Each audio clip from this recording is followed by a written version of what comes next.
Thursday evening. And my name is Daanyaal. Matthews at the back is Mr. Umar Morris. It is, of course, the daily grind. Yes, indeed. I'm still reeling from the festival. I don't know if you can hear it in my voice. My voice broke a little bit. It was a 12-hour shift. But alhamdulillah, it was a pleasant experience. It was wonderful. I didn't get to experience everything, but I met most of the listeners. I was running up and down. But alhamdulillah, it was an exceptional experience. I enjoyed it. I hope everybody else did as well. And if you are on our live stream, you can probably see the two lovely people there. You can't see me. I said, no, let them take center stage today. I'm sick and tired of being on camera there at the festival. And they are here. And that is none other than Nasira Khan and Asif Kazi. They are the co-owners of... Actually... You know, I almost got you there. You also of Fragrances by Naz, and they are wonderful. I actually saw them at the festival, and I told them I have to get you guys on because I've seen you guys every time at our events, and I've been recommended by you guys so many times, and I know nothing about fragrances. But anyway, I'm speaking a little bit too much. Assalamu alaikum wa rahmatullahi wa barakatuh. Alaikum salam wa rahmatullahi wa barakatuh. Nice to meet you, Daanyaal. Nice. We met before. How are you guys doing this evening? Alhamdulillah, very well. Alhamdulillah. That's fantastic. I can't say I've been doing too well. I've just been trying to sleep.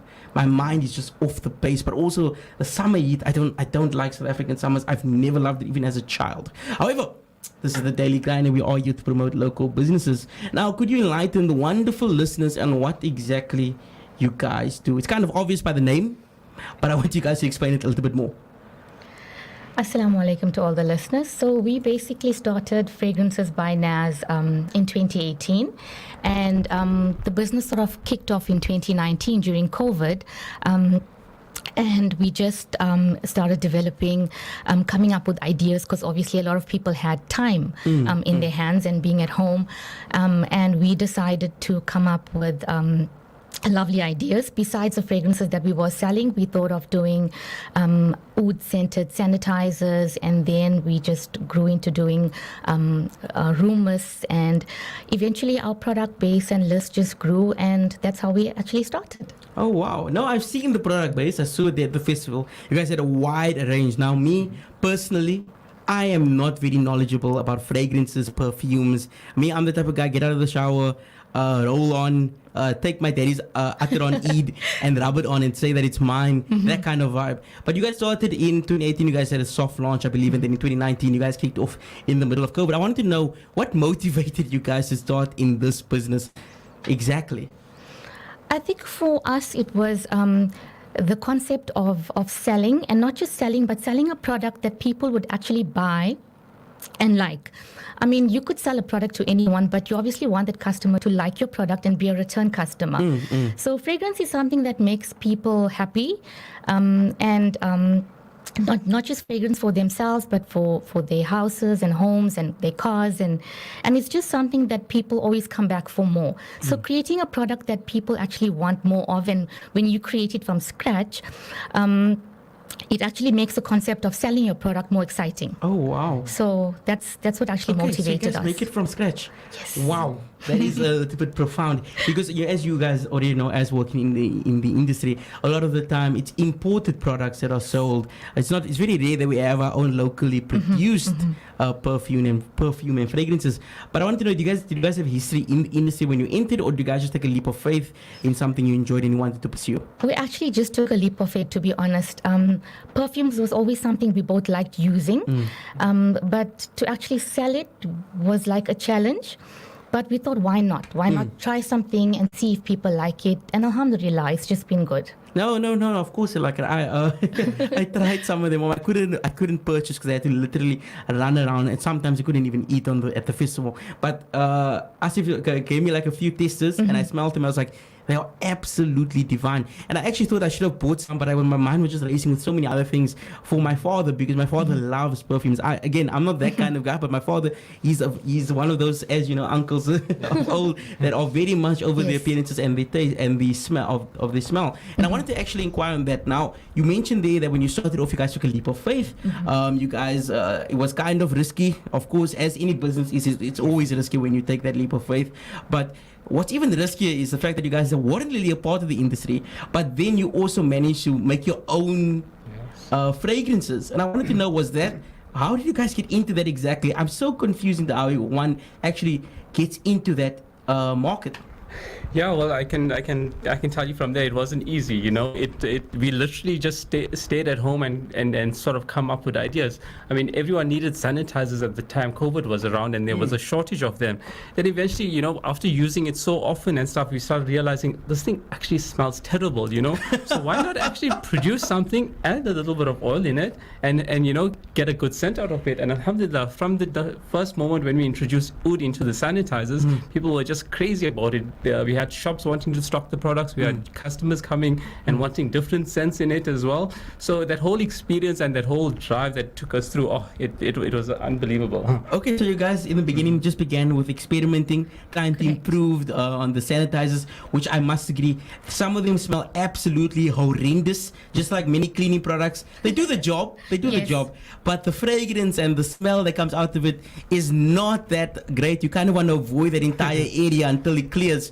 But you guys had a great idea. It's kind of simple, but also kind of ingenious, because not many people would have thought of it, of just adding a little bit of oud, adding a little bit of like an X factor to it that generated its own. But I see you guys have a few stuff in front here, and I saw also at your stall that you had a wide range of products. So you guys didn't just stop your experiences in dabbling with sanitizers. You guys clearly branched off, and I can see by the products and how they look and how they are stylized that you guys did not just stop there. And I wanted to know, from that perspective of branching off and improving your product, how was that experience for you? I know there's hardships in the beginning. Just want to dabble a little bit more into that.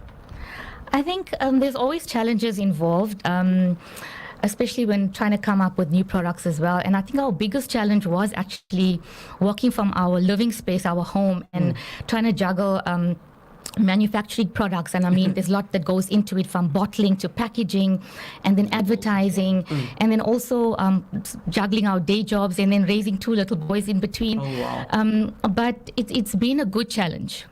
That just keeps motivating us to do more and do better, and keep coming up with new ideas. So Truly, you know, every time I get people on here, entrepreneurs, I can tell from one perspective it's more passion than anything. The reality is, when you're just starting off, you're investing more than you're actually acquiring. When you're starting off, you're trying to make your product look nice, which costs time, which costs money. You're not getting a lot of reward for it. But at that point in time, it just has to be your passion and drive and seeing the bigger vision, right? And I can see that you guys have 2 children. And for many people out there, they'll be thinking, oh, wow, I also have children. How am I ever going to juggle all of this responsibility of starting my own business or managing it while raising my kids? But I think for a lot of entrepreneurs who have a family, it's more for the bigger vision, because the reality is, if this goes well, alhamdulillah, and I must say it looks like it's going well, then it can become something even greater that can be passed on to your children and their children, and so on and so forth. Generational wealth, as they say. Teamwork is dream work. That's amazing. You know, you guys aren't the first couple that I've had on the show, and it's always wonderful to see, because it's always wonderful to see that kind of partnership. Of course, you can enter into a partnership with your friends and all that, but the partnership between a husband and wife is something truly special, because I mean, at the end of the day, you guys can scale, you guys can fight, but true, you guys are still going to have to go to sleep together, and that's a whole other domain. So I wanted to know, from your perspective, that empowerment of working together, how has it benefited your business? Yeah, it's certainly taken us and brought us a lot closer, you know, not just myself and my wife, but even my children as well. So in the late hours of the night, I'll be bottling the items, be making the product itself. My little one will be taking out each label to hand it to me so I can apply it on the product itself. And, you know, my wife is there looking over and supervising the thing, making sure things are functioning 100%. So we've got a good system going, and alhamdulillah, it's brought us closer. Whenever we do events and markets, we go as a family as well. And yeah, the kids sort of enjoy it. We make such a name of ourselves that even other vendors and other, you know, other traders out there, they know us by name, they know us by face, they even know our kids as well. So it's become such a great experience, alhamdulillah. No, truly. Like I mentioned before, or I mentioned to you before the break, or before we started, I have heard of you guys before, even before I saw you at the festival, because I was recommended to you by, I think it was Khalida Parker, who I've had on here before, from Coffee. And I've realized also that a lot of the businesses that I get on board, a lot of the small businesses, most of the time work in the markets. But by doing so, you oftentimes build a relationship with other markets or other businesses, establishing a relationship, and by doing so, also cementing yourself because you learn tips and tricks from each other. Collaboration is always a benefit for all parties involved. Absolutely. But I've seen you guys there, and I've seen you guys doing all of that. And I was a little bit curious here, since you guys operate mostly in markets. Usually, I ask food businesses this, which is it's a little bit more in their field. But with you guys, it's a little bit different. I wanted to know, from your perspective, how has operating in the markets assisted in growing your business?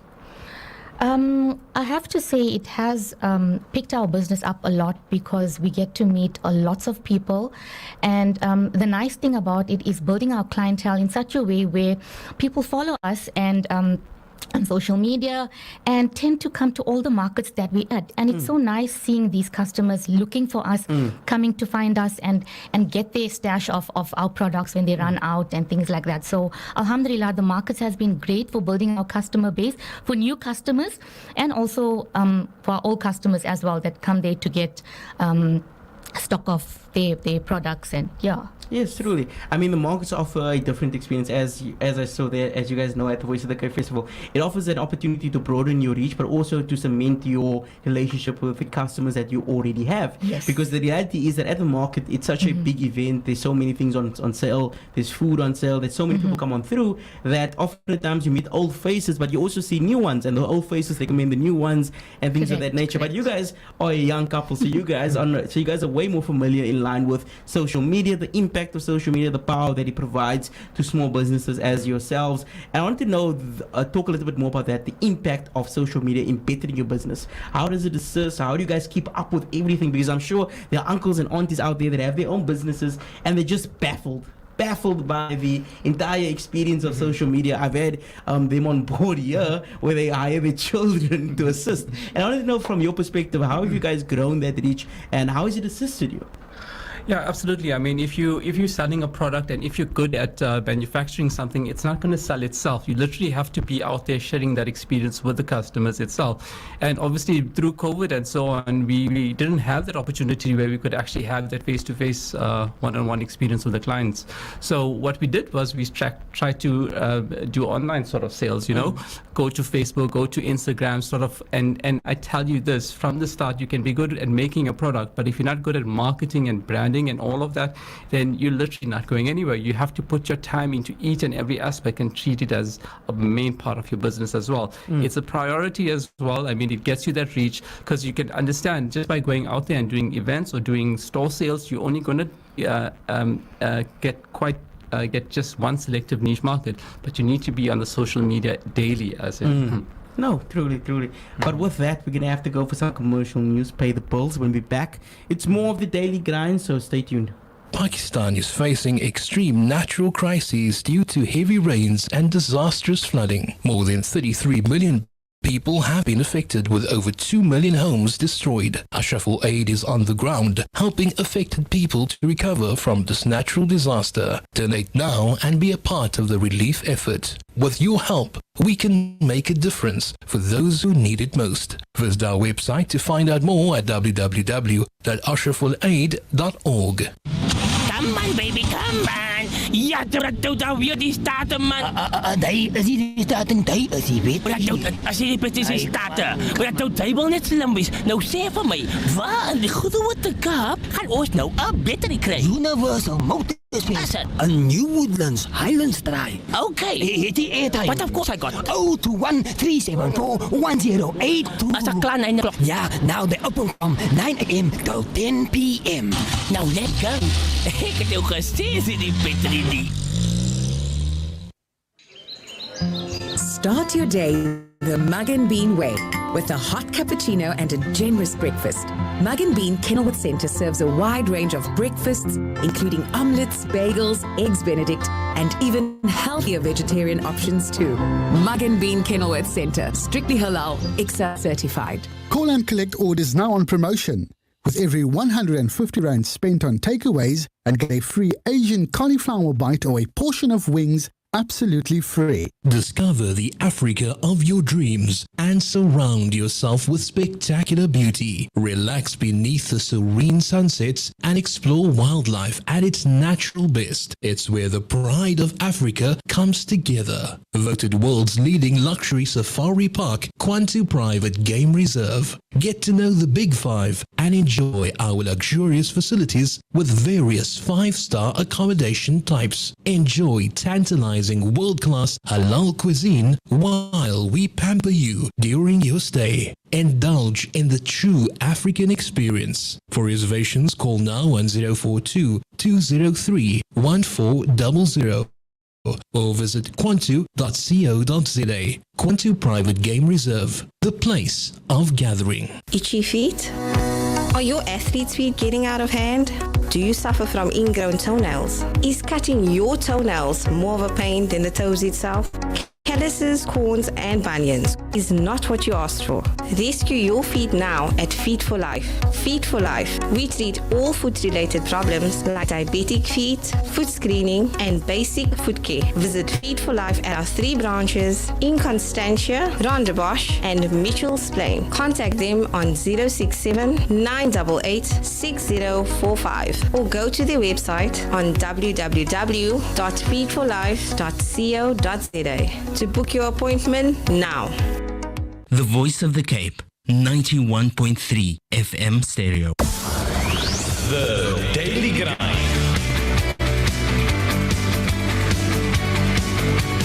Boosting your business savvy.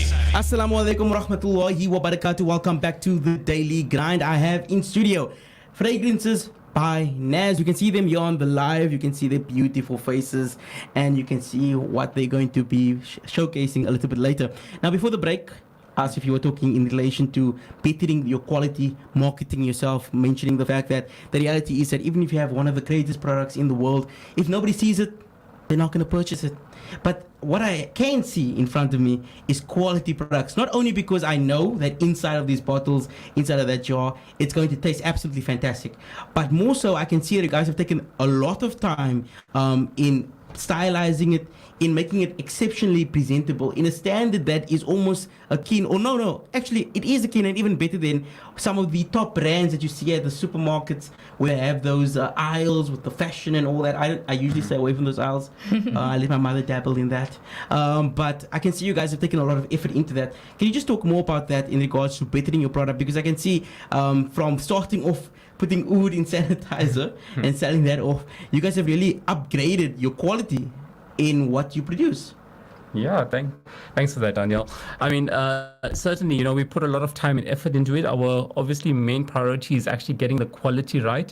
We understand that if you get the quality right, people are going into it. They might not necessarily know it at first, but that's why, with regards to all of our products, they all are purely oil-based. So you don't need to necessarily open the product itself to sell it. Just keep it close to your nose, and then you can actually get the aroma of the actual oud that's being scented in there as well. We took a lot of time and effort into, I practically did that. I knew nothing about graphic design and so on, but I literally had to teach it to myself, and I designed a label, I designed flyers, I designed the Instagram page. I did everything I could, and that often came with a lot of sacrifices. You had to actually sit well into the night, and even when you're sleeping, you have to necessarily sometimes even think about your products as well. Wow. So it doesn't rest even in sleep. You have to imagine what you're going to be doing in regards to bettering your product, but that takes a lot of passion. I mean, you don't go through all that effort learning a new skill unless you're actually motivated to see your product and your business succeed. But also what I can tell from your product range and also the pricing is, when I saw at the festival, was that it was significantly cheaper. Well, rather, I'm unknowledgeable. All I know is that the top fragrances cost an exceptional amount. My mother always tells me, don't mess around with this, that, and the other. My daddy always tells me, you're wasting my stuff. I didn't even know what they're talking about. I always thought when I was growing up, this is cheap. It's just perfume. Yeah. But I learned the hard way that in actual fact, getting good quality products costs quite a lot of money. But also a lot of brands, some of the major brands, often at times sell this product for an exceptionally high price, but it doesn't last that long. It doesn't have that same quality. It doesn't have that same fragrance as our local products. And I wanted to know from your guys' perspective, rather, how do you guys tackle that problem of, or rather, how do you guys better your own products to ensure that, you're still providing that quality at an affordable price while competing with those bigger brands? Well, essentially, what it means is that whenever you're purchasing these items or the ingredients to make up the product, you can't work on a small scale. We have to work on a bulk scale, such as we are producing thousands or hundreds of different, selective items at a time. And often what that means is having to outlay a lot of money initially in the beginning. So we would buy items in bulk and then make our products as such, and then obviously shop around and get the best deal of where we can get these quality ingredients at affordable prices as well. So it takes a lot of homework. You need to be quite savvy on the internet in terms of networking and stuff like that. But at the end of the day, we believe in our product. We put all our time and effort into it, and that's why it sells and it's taken off. I can see you guys put a lot of effort into it. I mean, like I said again, I'm not too knowledgeable on the fragrance industry and perfumes and such. But as an onlooker, oftentimes you often associate quality with how it looks. As we all know, we eat with our eyes. It's an unfortunate thing that if something doesn't look pretty, you oftentimes don't want to consume it, regardless of what it is, food, fashion, anything of that nature. If it doesn't look good, it doesn't matter how great it is, it has to first look good for the customer to actually come and try it out. And once they try it out, if the quality is good as everybody says it is, then they will obviously come back and they'll spread the word, which is clearly what happened with your business, because you guys have been spreading the word quite far. Now, I wanted to know from you in regards to skills and learning, because I want to get a little bit more into that, because a lot of people out there are probably thinking of starting their own business. They're probably thinking about doing all this and that, but often the times what hinders them is the fear of entering a market that they are unknowledgeable about, the fear of attaining or doing all of these fancy things that all of these big corporations do. Of course, the big corporations are hiring experts, they're hiring graduates that are well known in the field, but often at times you just have to take a leap of faith, go for it, try your best, because at the end of the day, if you try your best, you make you trust in the will of our Rob, then truly everything will work out. If it doesn't work out, it was never meant to work out. If it does work out, it was always yours to attain. So I wanted to know from your perspective in regards to that, competing against big corporations, killing yourself, was that a hard thing to actually grasp, or was that something that you guys just leaped into because of your passion for what you were trying to do? Yeah, I certainly agree. I mean, the oud, obviously, it's not something that's uncommon. There's a lot of producers out there that are making the selective items as well. I guess what puts us apart from the rest is that, we obviously came from a background not knowing anything about perfume. Yes. But my wife herself really liked it a lot, and then she obviously wanted to get something that was affordable, and at the same time happily use it on herself. So we took it from that idea and then started getting ideas from different people out there, from customers and so on, and took all that information in, and then actually started designing our products to suit the customer. So we didn't actually build a product where I just thought about it. We understand the customer's needs, and every time we're at these events, encountering them and they talking to us, having that experience, they telling us of what they would like us to produce, and then we go ahead with that. Oh wow! It's and quite we exciting. actually cater for everyone. So we have stuff that teenagers would like. If people don't like perfumes for themselves, then they want a diffuser for their home. Yes. And then we obviously cater for people who like a bit more muskier scents, like the older crowd. And then some people who like a scents for their cars. And we even have room mist, which you can use on your linen as a room freshener. So we cater for everyone. Oh, wow. And you won't believe this, but, like how Nasira is just mentioning, we get so many different types of clientele. We often get little kids coming out there buying for their little, prone to be girlfriend or boyfriend as well. and with a little small oil like that, which is like 20 rand, it's something that anyone can afford. We're not going and we're putting our prices up that high so that it's only targeting a certain area. You come in there, you find what you like, and then we'll match it for you. No, that's amazing. There's a couple of things that I took really wonderful away from this. First thing I took away was that you guys are basically started off servicing yourselves. I could tell from the fact that you guys were trying to look for something that was affordable, something that was great. It was a great product. And you guys basically were trying to service yourselves, trying to create the product that you would enjoy. But of course, doing that, when you're entering a business, you can't just service yourself. You have to be self-aware of what other people want. But also that requires a certain level of humility that's often lost on a lot of business owners. A lot of business owners have the perspective of that the customer isn't right all the time, and that they know everything that should be to their taste. But I can tell from your guys' perspective, you guys try to better everything that you do. You try to, as you mentioned, when people come up to you and they ask this, that, and the other, when a young person comes up, they're going to be more complaining about price. They're going to be more complex because they don't have a lot of money. When an older person comes on, they're going to be more referring to the oud of their past, or how they remember oud, or how they perceive oud to be, which is a muskier, stronger fragrance. And I can appreciate that you guys have bettered yourself in that respect. But also, what really took me away was the fact that you guys have taken this product that is usually associated with older individuals in our community, the elderly, because as we all know, there is a reputation of that strong musk, that fragrance that they have, but also making it attainable for the youth. Yes. And you've also done that through the perspective of utilizing social media to get to their level better. As we all know, social media is more so dominated by the youth than anybody else. Now, in regards to your product range, you guys did, of course, I must mention, ladies and gentlemen, these are individuals that started off fairly simple. They literally just put oud in a sanitizer bottle, made it better, and sold it.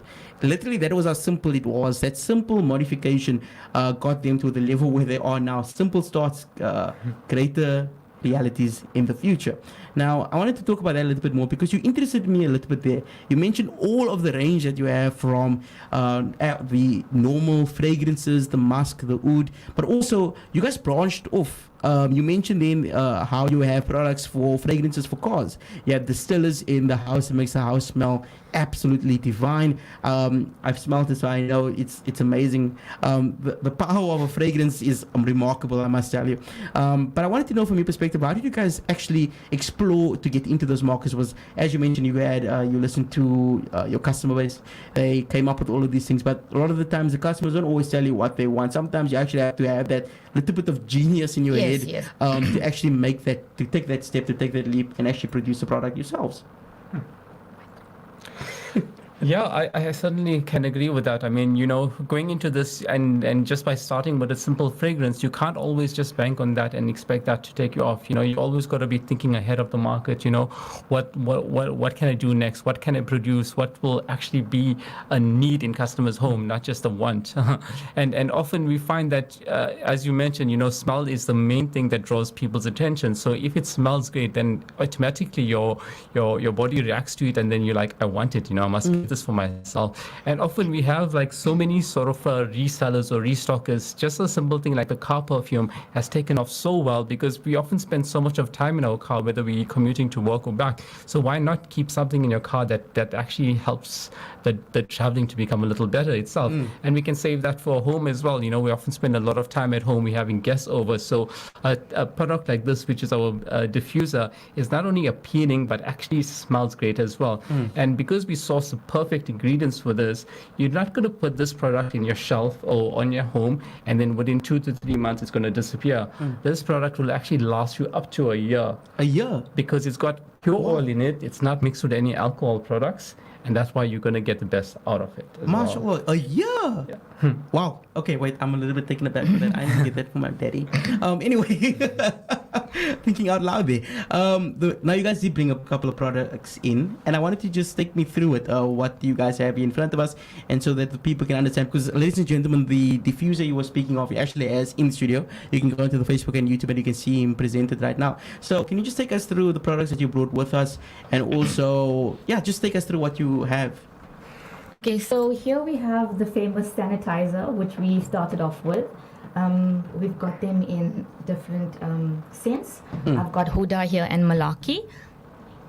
And here I have the mist spray, which can be used as a body spray, as a car freshener.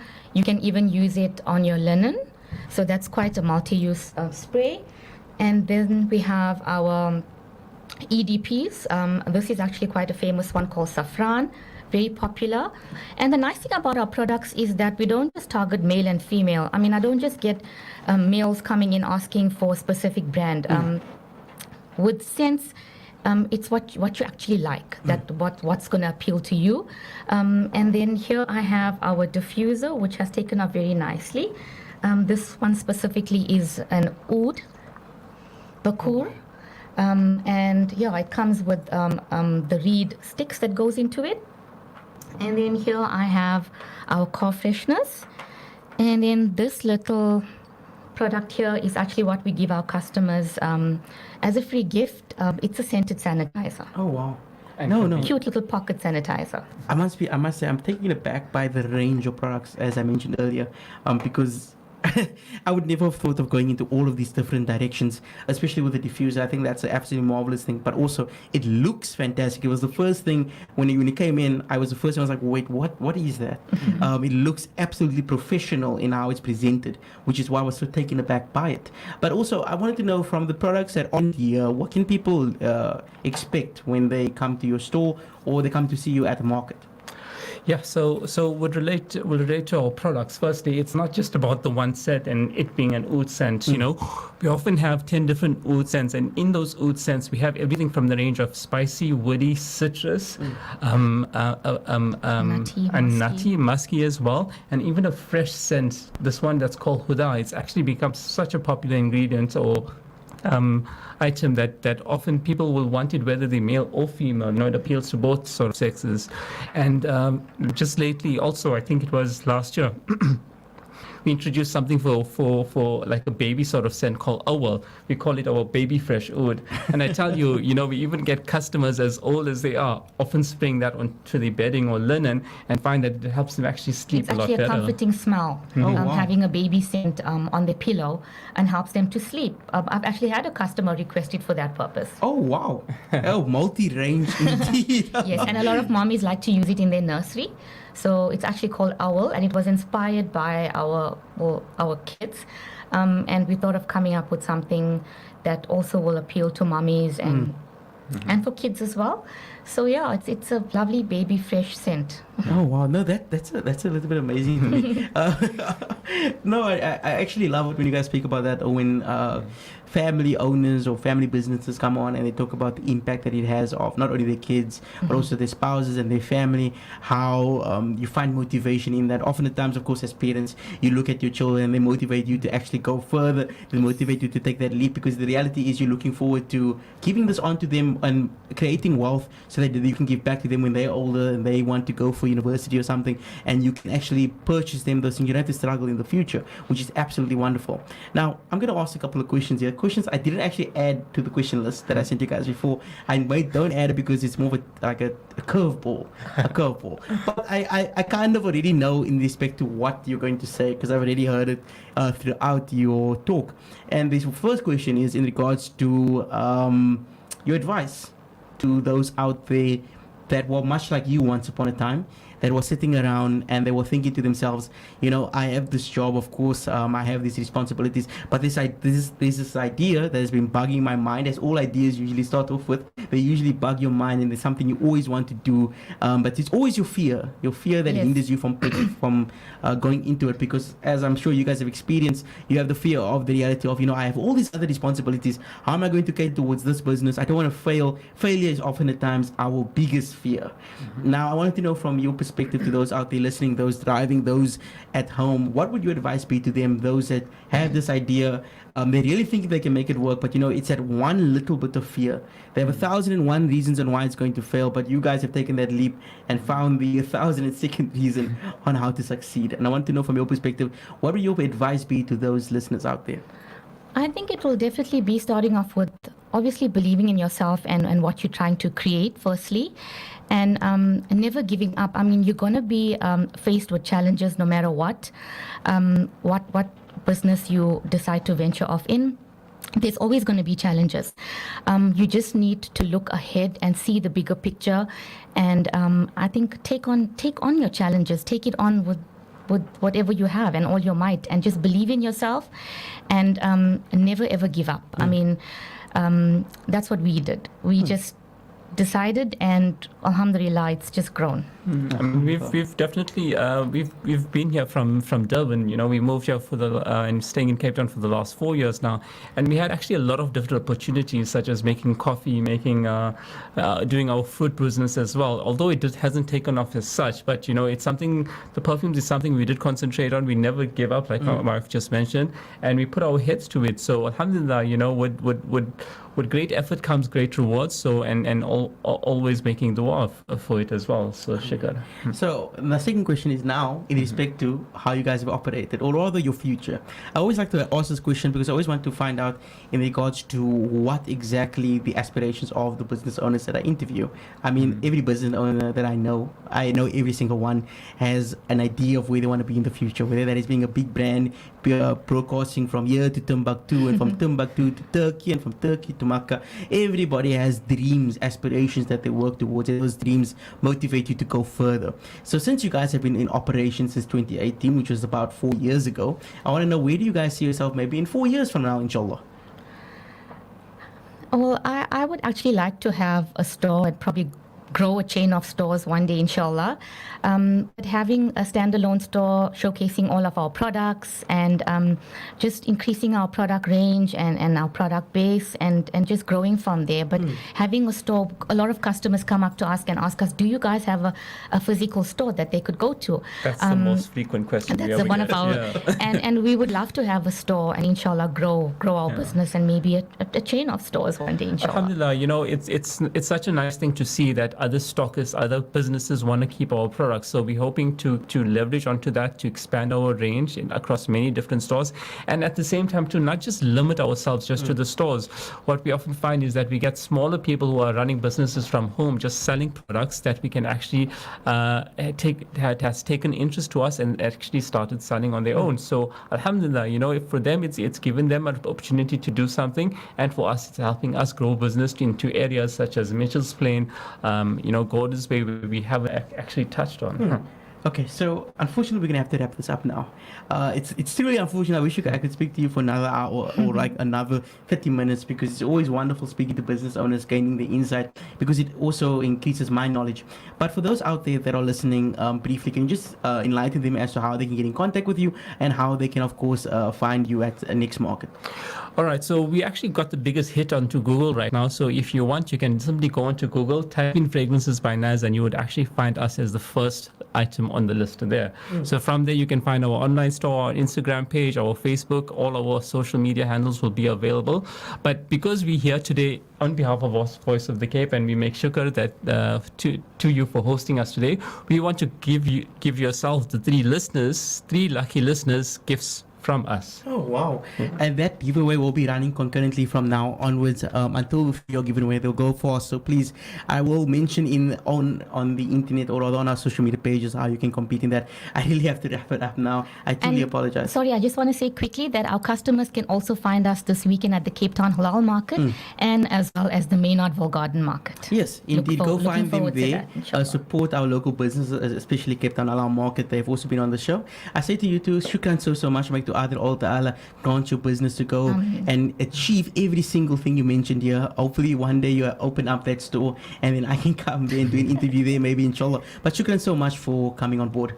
Afwan, thank you so much, Daanyaal. Shukran for having us. No problem. With that, we have to now break. It's the waqt of Maghrib soon. I say to you, Assalamu alaikum wa rahmatullahi wa barakatuh. See you next week for more of the Daily Grind. The